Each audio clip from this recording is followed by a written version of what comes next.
Hi family, welcome to my Of This World series where I shed light on how people act when they're of this world. So naturally we have to live in this world, right? We have to live, work, do business, interact in this world. However, we get to choose whether or not we are going to participate of the things of this world. Are we going to follow the trend? Are we going to follow the culture? Are we going to follow the times?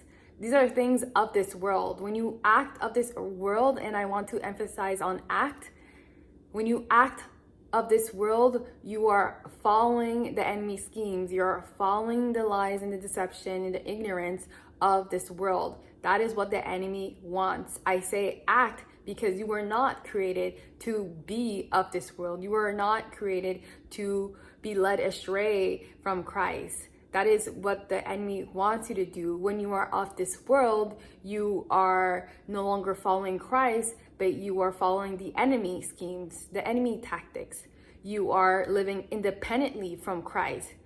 And so you are going against your natural nature. And the sad part about this is that the majority of people are acting of this world. And it may be due to a like-minded mentality because this is how the system was built. The system of man is created based off this world that is run by the enemy. And if God is king, why is the world run by the enemy? Well, it says in the book of John that the enemy is the king of this world. However, in the book of Revelation, it says that Jesus is called Lord of Lords, King of Kings. So Jesus is above all of the kings of this world. Jesus is above anyone or anything that a human being is worshiping or serving. It also says in the book of Revelation that Jesus is called the ruler of kings on earth.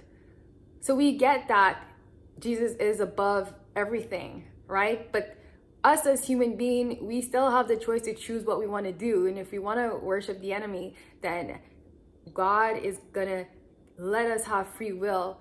He will always try to get us back on track, but it is up to us to make that decision. And so this series, the point of it is to bring to light how are people acting when they're of this world, so that you can identify patterns that you may not consciously realize that you're being a part of it, you're playing a part of it, you're contributing to darkness when you think like that, when you're narrow-minded or when you're small-minded. In 1 John chapter 2, verse 15 to 17, it reads, "Anyone of this world falls a victim of three things: the lust of the flesh, the lust of the eyes, and the pride of life." You may think that you're actually smart because guess what? The majority of people do think like that.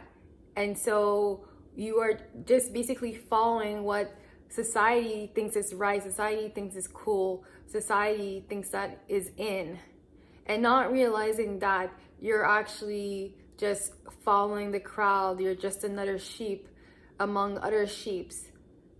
But you're being sheep of man, you're being sheep of the enemy. And we are not here to please man. We're not here to get praise from man or approval by man. We are supposed to be God pleasing people, not man pleasing people. We're supposed to be God serving people, right?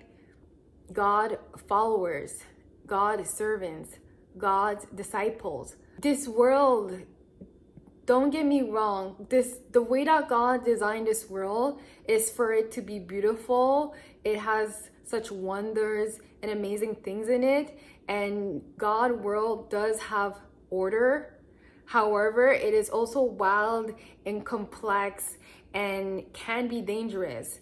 And to try to fit this world into this simple minded attitude is limiting yourself to your higher self, limiting yourself to your true self, limiting yourself to your full potential, because the enemy is leading you away from your true identity. You were created for a purpose. You were not randomly put on this earth. You are here for a reason, and that reason isn't to build the enemy kingdom. And you will be persecuted just like the prophets before you. That is to be expected when you share the suffering of Christ because of who you're representing in a world full of darkness. You are representing light, and so you are here to be the light and shed the light.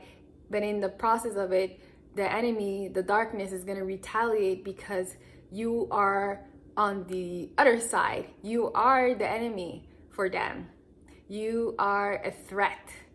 And we need to create a better world for our future generations to live in. And it starts by you. We are the solution. We were put here to solve a problem, not to be a part of the problem. And if you're not the solution, you're a part of the problem. Living of this world is, regardless of who you are independently, when you are operating and acting of this world, you are automatically doing a disservice to God. So be in it, but not of it.